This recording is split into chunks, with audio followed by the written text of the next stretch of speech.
Hello, everyone, and welcome to this episode of our podcast where we talk about how you align your marketing and sales with how your customers want to buy. And today we're not doing it in Danish, we're doing it in English because we have the pleasure of having you with us today, Marcus Sheridan.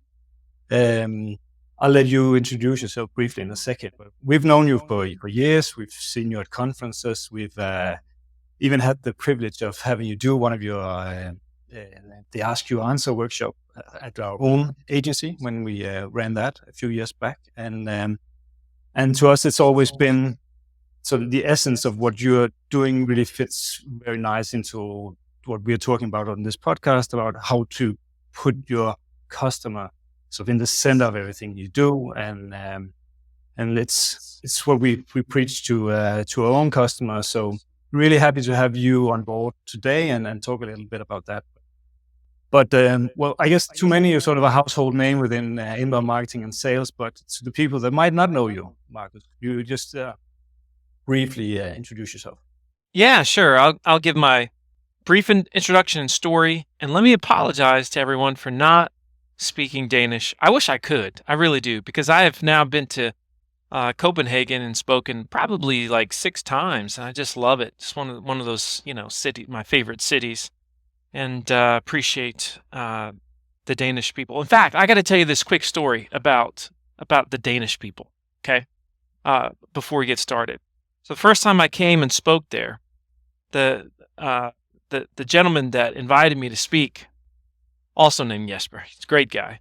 He says to me, he says, Marcus, you tend to really engage with the audience, and Danes don't normally engage very much with the speaker. And so I'm not sure how that's going to go for you if you talk a lot with the audience. And I said, I got a feeling Danish people are people too.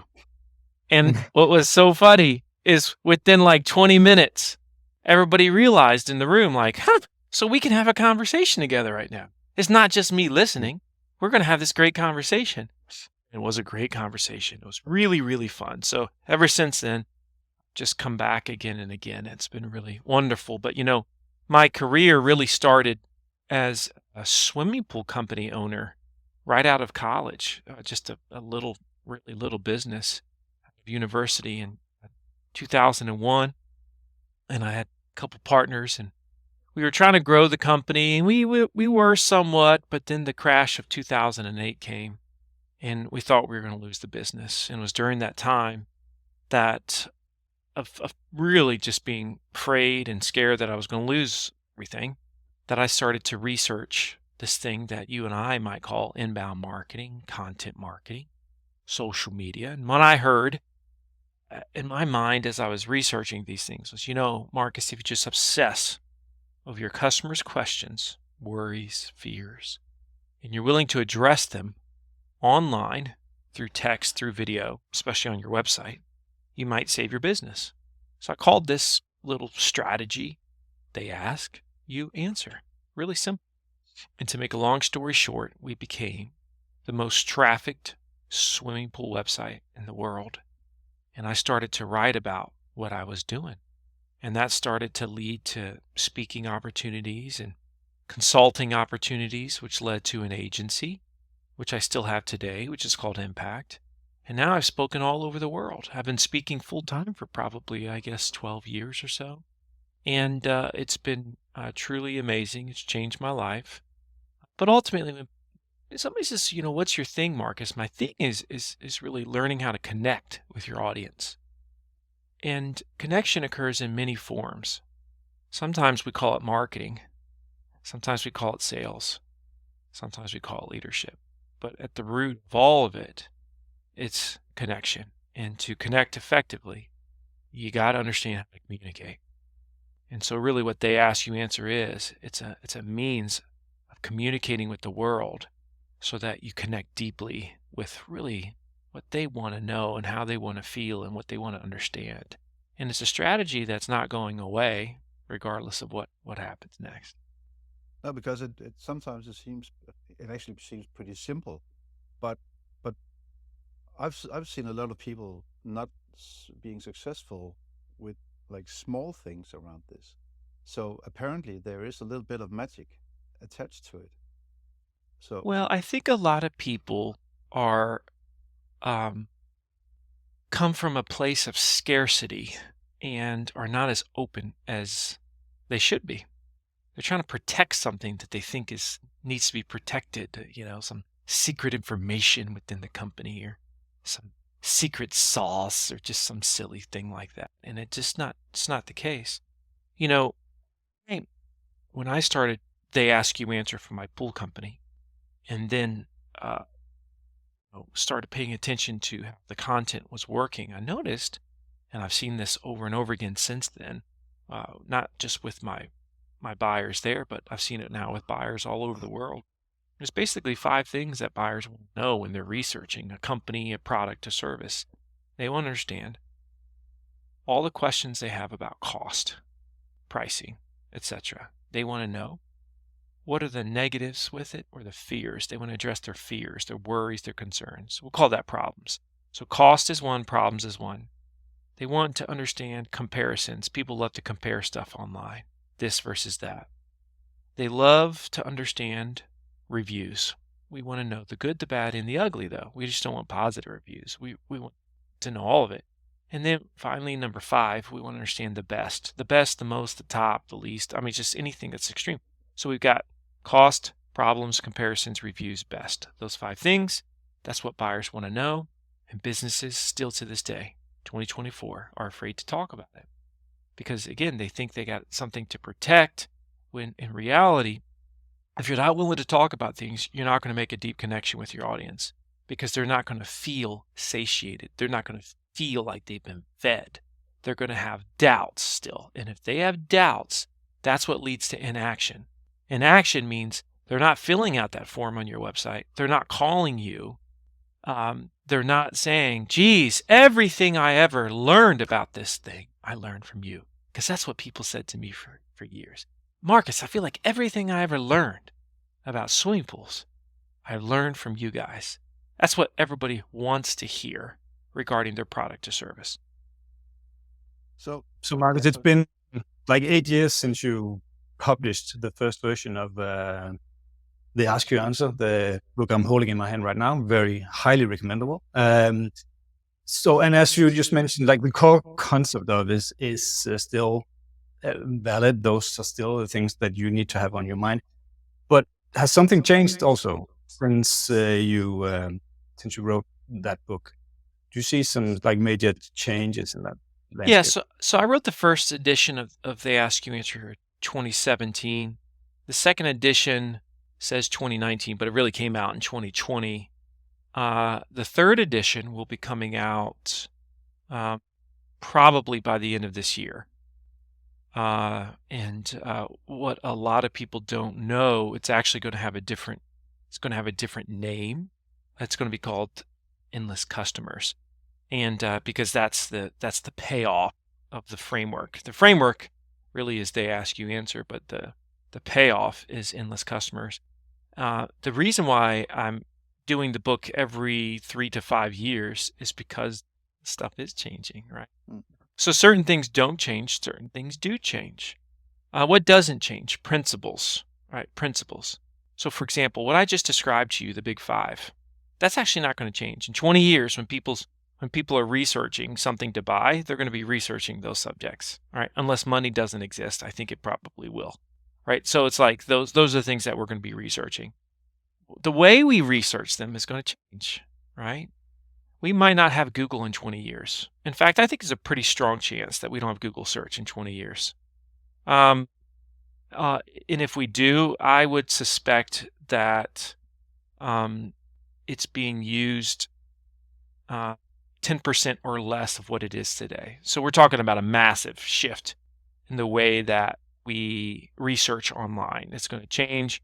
It's going to go towards direct answers with AI, and that's just going to be a part of the game. And of course, we can talk about that a lot more. But I think in the course of AI changing our whole world, though, and just straight AI search, I think, believe it or not, I think YouTube is going to have a much bigger play going forward. I think social is going to have a bigger play going forward. in terms of the way people buy. And I just think your brand recognition is going to have a major, element of your success going forward. And so what you can't do is you can't build a house on Google. You can't build a house on something that may not exist in 5 years. If you're thinking long term, can you still be very effective with Google today? Yeah, sure. But they ask you answer, although it's always been what I have seen, and this is not me being biased, this is true. It's the best SEO, search engine optimization strategy that I've ever seen. Because it's just exactly what SEO is. It's giving people answers for exactly what they're looking for, right? So that's gonna continue to be relevant. But again, people are just going to use Google less. That's inevitable. It's already happening. There are some folks that say they don't see Google losing a lot of market share, and I just can't even start to understand that. There's not even a world that I can imagine where Google maintains market share in the coming years.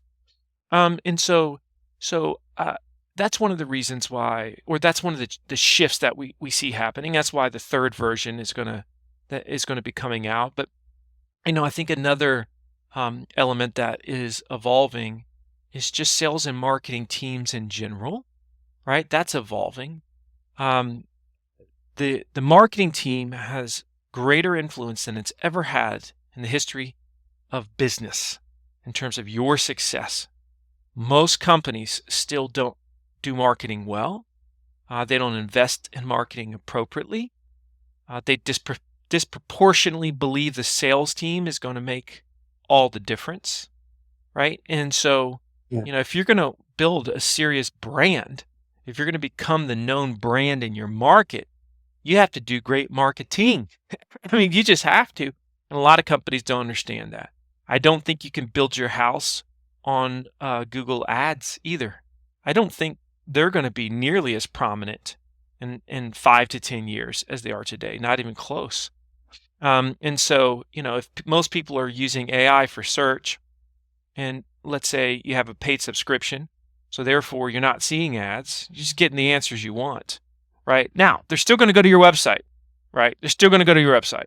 They're still going to vet you, I think, before they reach out. So that much, I think, is a lot of people, are still going, just like if somebody refers your business today to someone else after a referral, they'll still generally go to your website, vet you on your website, see if they feel good about you, and then reach out. And I suspect that is going to continue to happen.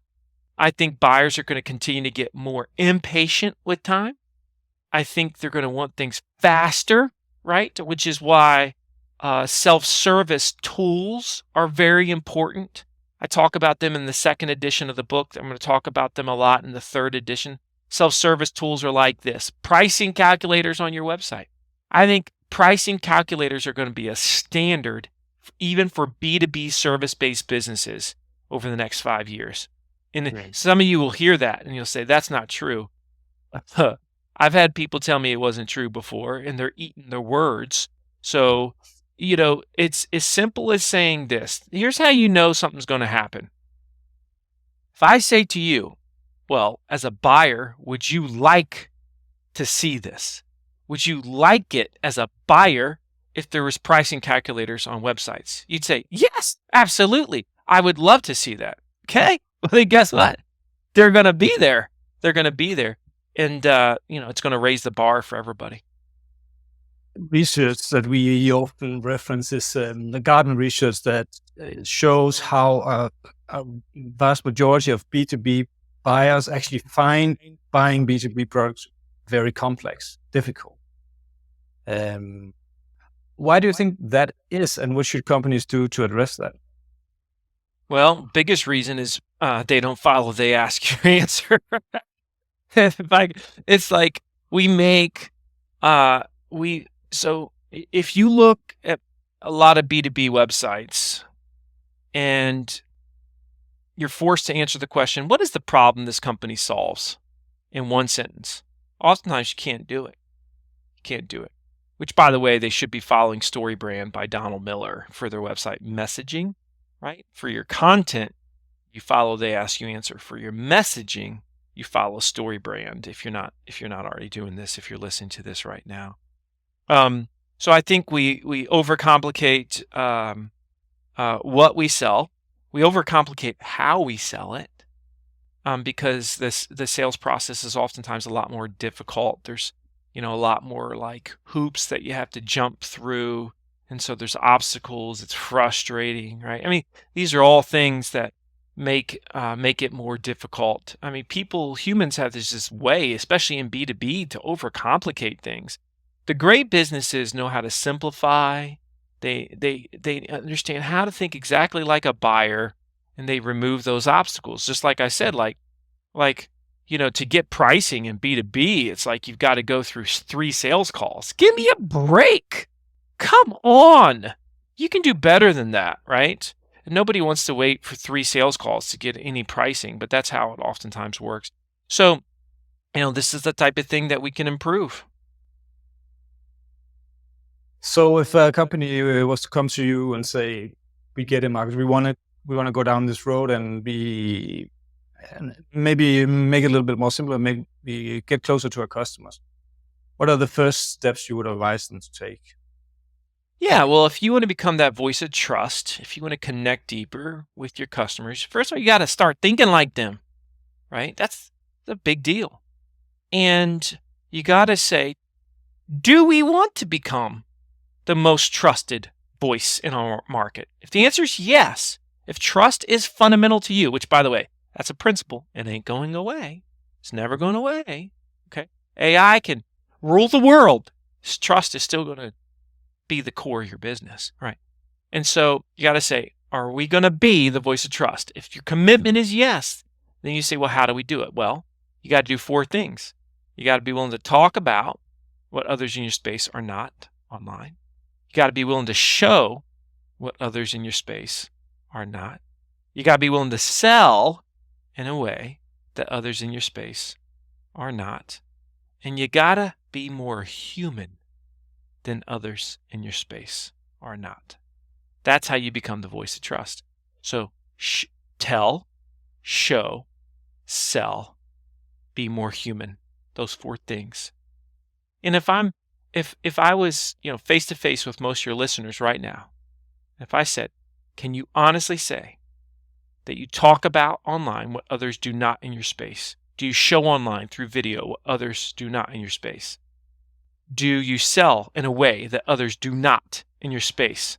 Are you more human in a way that others do not in your space? No one is going to say, yes, absolutely, we do all 4 of those things. Because I polled thousands of audience members. Nobody ever raises their hand. Yeah. It's interesting, but and is that just because we're too conservative looking at what other people do, or scared to stand out, or is it because it actually sounds simple, but it's a little bit difficult to do when it comes down to that? There's a mix. I mean, I think one of the issues that Danes have is they say, well, Marcus, as Danes, we don't tend to put ourselves out there. I mean, this is not what we do. The problem with that is, well, but your buyers want that. That might be culturally the way it's been, but it's not going to continue to be culturally the way that it is. And this is not a knock on the Danish culture. I love the Danish culture, right? But you can't say, well, I'm never going to do video, because that's just not how we do it. You look at the amount of users, young Danish folks that are on YouTube and on TikTok right now and Instagram. The culture is completely changing, right? And so if you want to change with the times, and what I've learned is you can't fight the marketplace. You can't sit there and say, well, I don't like that. That's not how I do it. Our opinions don't matter to the marketplace. The marketplace does what the marketplace does, right? And so, to those that are saying that's just not who I am, you got to get over yourself, because you got in business to earn trust. How are you going to earn trust? By showing your face or hiding behind a screen? No, you show your face. It's 2024. You show your face. You share your voice. You put your thoughts out there. No, you shouldn't do it like everybody's always done it. That's how you become incredibly average. But if you want to stand out, if you want to be that voice of trust, well, then you do those 4 things.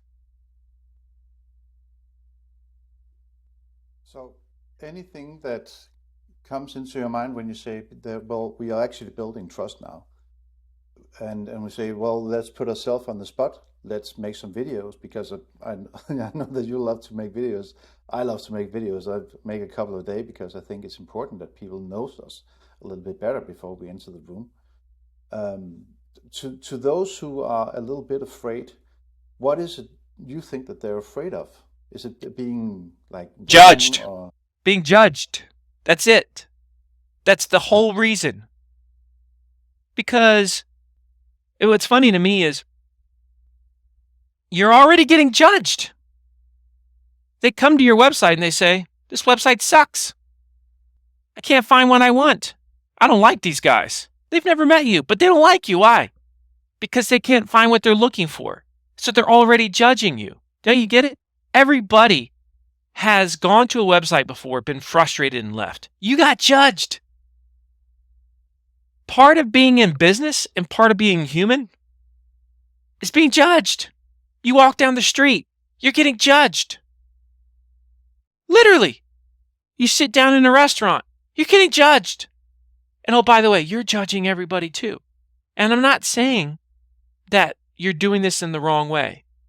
Well, it is incredibly human to observe your surroundings and make judgments based on those observations. It's just going to happen. So you have to get over it. Some people say, I'm not good on camera. No, I don't believe you. I do not believe you. Because those same people, I would say, are you good when you talk with a customer? Oh, yes, Marcus, I'm good when I talk with a customer. So it's not a communication problem. You see? You can't say I'm good talking with customers, but I'm no good on camera. Not true. Yesterday, I was shooting videos with a company, as a matter of fact. Lady says to me, I'm not good on camera. I said, good. You're not talking to the camera. You're talking to me. Camera doesn't exist. So talk to me. She was crushing it. Like an hour into videos, and she was like, I got this. Yeah. You see, people think all Americans are like me and just like outgoing and gregarious and just like really loud. That's not true. There's just as many shy people. Actually, there's way more shy people in America than there are in all of Scandinavia. Really. And so there's shy people all over the world that get on camera, put themselves out there, because they're asking people for money. You see, that's what we do in business. We ask for money in exchange for a good or a service. When you do that, you lose the right to say, I'm not going to give you every reason to trust me. So, if you're going to ask them for your money, show your face, show your voice. Allow them to at least get a sense, okay, this is the person I'm giving my money to in exchange for a good or a service. I like the thing you said before about the principles, because I have a thing that I do every time I do a little workshop is to imagine you're back in the Stone Age. I'm coming out from the forest, you're sitting on the beach, you have been out fishing, and I come with an axe and I look on your delicious fish and you look a little bit envious to my axe, and we exchange goods, and I go home again and I eat the fish that I exchanged with my axe. And if the fish is good, I come back for more. And if it's not good and my entire family are sick, I come back with an axe, but I use it for another purpose. And so because I believe too that those things actually haven't changed at all. The marketplace has changed. The ability to reach out to people everywhere in the world is accessible, and we can do that with a blink of an eye. That's why it's such a great time to be a business owner. What a glorious time. Like you can be a one-person business and be incredibly successful, and the world can know who you are. You don't need to have an advertising budget. that is in the millions and millions of dollars like you had to 25, 30 years ago. Today, you can get more eyeballs than McDonald's, right? Because you can think outside the box. What a glorious time to be in business. It's so fun. You said something about AI, and that will also be something that you like to talk about in your next book, and how that has changed a little bit, I assume. Well, you have to talk about AI. The problem with talking about it in a book is it's incredibly difficult to say anything that's not already outdated by the time the book comes out. Exactly. Right. It's happening at a pace that we've never seen before. But yes, I'm going to have a lot about AI, but I'm going to try to speak about it from a long-term, principle-based perspective instead of a tools or it's just changing so rapidly. But my point is actually that when we started doing content for a long time ago, then eventually there was somebody in the world that could create it cheaper than us. Then it was something about video, and you could do a lot of stuff with video, and it became cheaper to buy something away from home. And now it's AI, and it's cheaper to just go in and prompt something, and you get a picture back and voiceover and stuff like this. I remember also when I met you we had a workshop. You talked about how to be authentical, that people are also buying into you as a human being, and now we see all this that is actually not human at all. It's simply just something that we imagined is there, and we can't really trust anything. The trust issue is actually what I can see is being challenged all the time, because do you think that we'll end up being a little bit paranoid? Yes. There's this phenomenon called the reality paradox.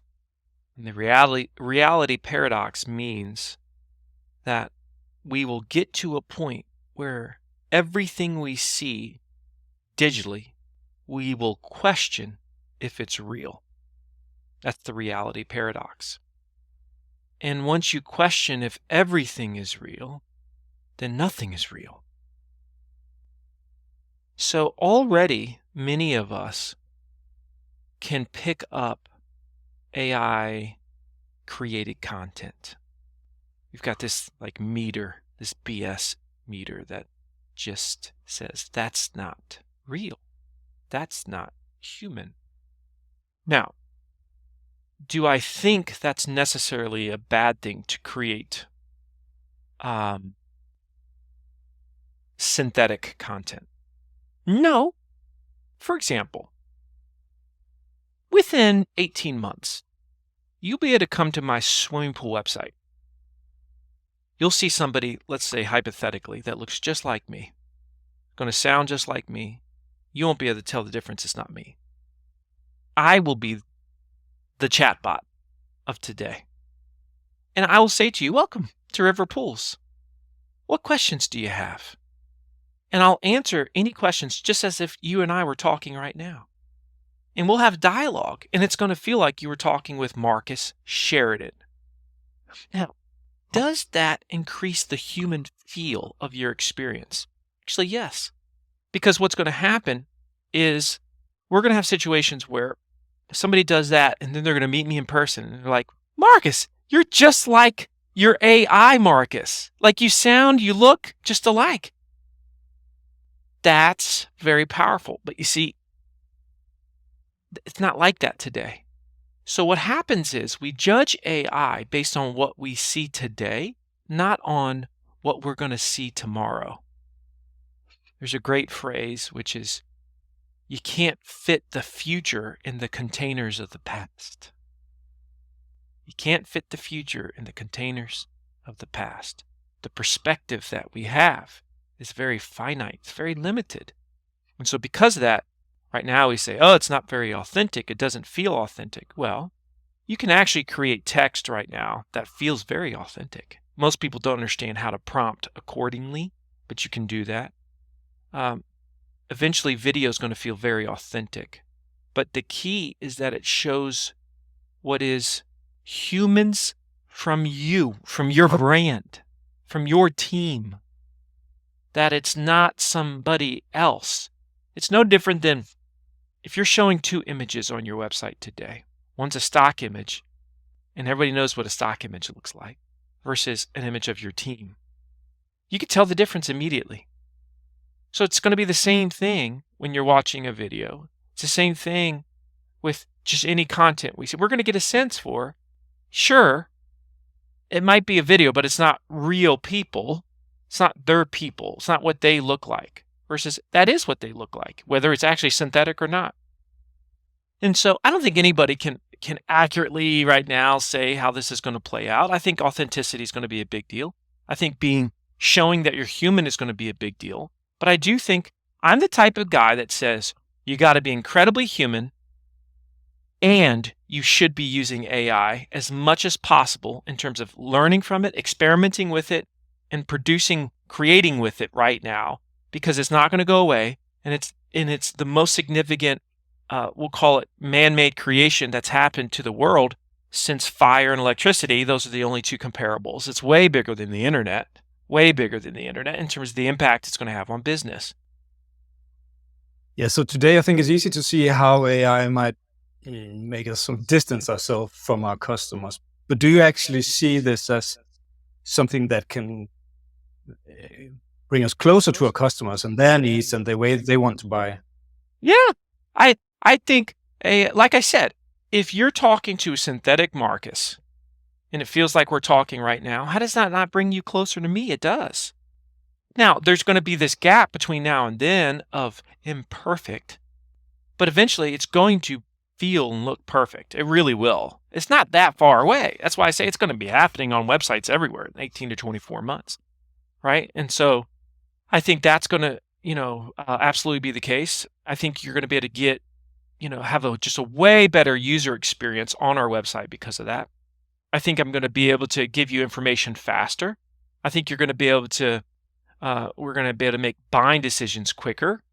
I think I could see a situation where I have synthetic versions of myself that are acting as a salesperson that you could meet with online and that you could go through an entire sales call, and it feels like the whole thing was very human, and you buy from synthetic Marcus, and then when you meet with me, you say, man, it was such a great experience. I know it wasn't you, Marcus, but it was your avatar, but it was great, and I loved it. I'm not afraid of that. I think that's freaking awesome. I can't wait to have people talking to me when I'm asleep. You see, right now they can listen to me when I'm asleep, right? They can read my words when I'm asleep, but they can't talk with me on a personal level. But all the content I produced allows me to create an avatar Marcus that is just like me and thinks like me and talks like me and has my accent and has my energy. I'm going to be able to do that in 2 years. That's great. So I am here for it. That's a little look into the future. It's been going to be amazing to see what actually happens. Because I also think that it will have a huge impact, the way that we perceive. Also that I know that it's not you. Because if I thought it was you, then I'll be starting to ask really stupid questions to see. Oh, when you do this, of course, you always have to say, like if synthetic Marcus is on my website, I come right out and say, hey, this isn't real Marcus, it's avatar Marcus, but it looks and sounds just like that crazy guy. And we're going to have a great conversation today. And I'm using all of his information to have this conversation with you right now. Yeah. It's, again, a container of the past is thinking that we're not going to talk to AI like it's human. We're going to eventually talk to AI just like it's human. Yeah. If I could actually formulate the things that I'm asking a chat GPT today and simply just ask the questions and get the response, then I could fine tune my prompting so fast that it would actually be a way better outcome that I'll have today. Mm-hmm. But it's going to be amazing. Marcus, we're coming to an end. Time is flying when you are in such good company. So, well, maybe we'll do a follow-up episode with synthetic Marcus in 18 months. I'm here for it. It was great having real Marcus with us today, I think. Who knows? Maybe this isn't me. Maybe I've already done it. You've been duped. Thanks a lot for your time, Marcus. Yeah. You're welcome. Take care, and thank you for being here. And thank you You're for welcome. watching this episode. Bye.